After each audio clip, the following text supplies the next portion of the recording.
जब हम लोग स्कूल कॉलेज में थे तो हम में से अक्सर जो लिखने में अच्छे थे वो they would enjoy writing poetry और राइटिंग एन एसे और अ स्टोरी, लेकिन ग्रामर की जो क्लास होती थी वो सबसे बोरिंग और सबसे डल और ड्राई लगती थी।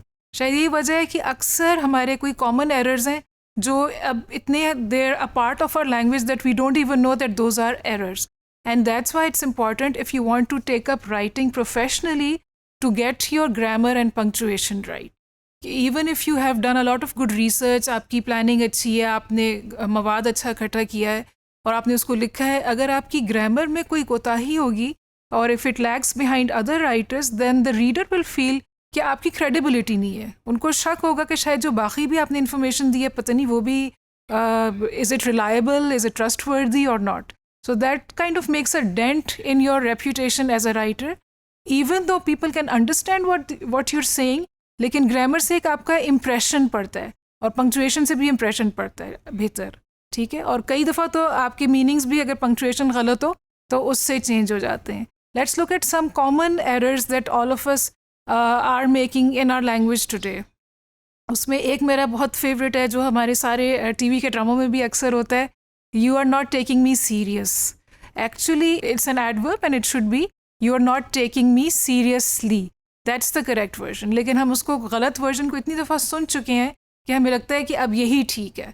इसी तरह एक और एग्जांपल है, बहुत कॉमन है, सब कहते हैं जब कोई काम हो जाए और कंप्लीट हो जाए तो देन वी ऑल से thanks God.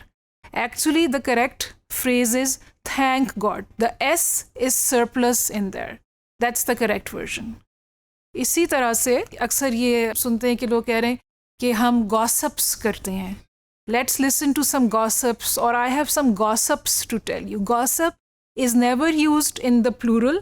Gossip is always a singular word. चाहे आपने पूरी दुनिया के बारे में गॉसिप करनी हो और कितने घंटों गॉसिप करनी हो, it remains a singular noun. It never is a plural. तो इस तरह की बहुत सी एग्जांपल्स हैं। और अगेन जैसे आपको पहले भी आइडिया होगा कि reading habit या listening to correct English is what will help you get over these, and also to be mindful and to be conscious while you're reading or while you're listening कि ये correct जो लोग बोल रहे हैं या लिख रहे हैं वो किस तरह से इसको कर रहे हैं।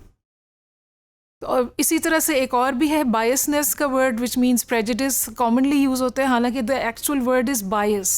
It's not biasness, it's bias. So these are all some common errors that I've experienced in people around me. So I thought I should share that with you, and I'm sure there are many others that you can think of. अच्छा, grammar और punctuation से क्या फ़र्क पड़ता है? अब एक जुमला है, उसमें अगर आप कहें let's eat, आपने अगर अपनी grandma को खाने के लिए बुलाना है और ये जुमला इंग्लिश में कहना है तो words हैं let's eat और grandma। अगर आप उसमें बीच में कॉमा नहीं लगाएंगे तो जुमला कुछ यूँ साउंड करेगा लेट्स ईट ग्रैंडमा, जिससे कि ये लग रहा है कि चलो चल के ग्रैंडमा को खाते हैं, लेट्स ईट ग्रैंडमा।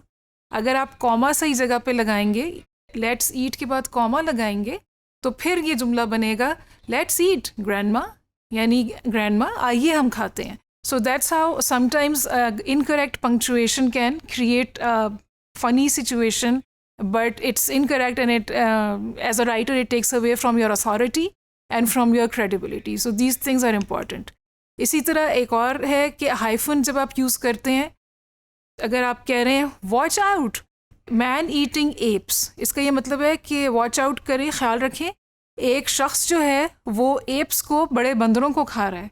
लेकिन अगर आप इसमें सही जगह पे हाइफन लगाएंगे मैन ईटिंग के बीच में तो उससे ये पता लगेगा वॉच आउट, वो एप्स हैं जो कि इंसानों को खाने वाले एप्स हैं, वहाँ पे watch out man eating apps.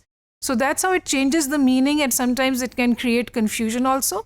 इसके बारे में अभी इतना ही है कि ये आपको अगर लगता है कि you may be doing well in your studies in other subjects and you might think कि ओ मुझे ग्रामर की ज़रूरत नहीं है, बट गेस व्हाट, हर राइटर को, even professional writers have some errors that they constantly make, and so we need to look at grammar and take it seriously and not think कि ओ मेरे आइडियाज़ बड़े अच्छे हैं या मेरे पास स्टोरी बड़ी अच्छी है सुनाने के लिए, क्योंकि वो सारी चीज़ें कॉम्प्रोमाइज़ हो जाएंगी if the grammar and punctuation is not correct. Thank you.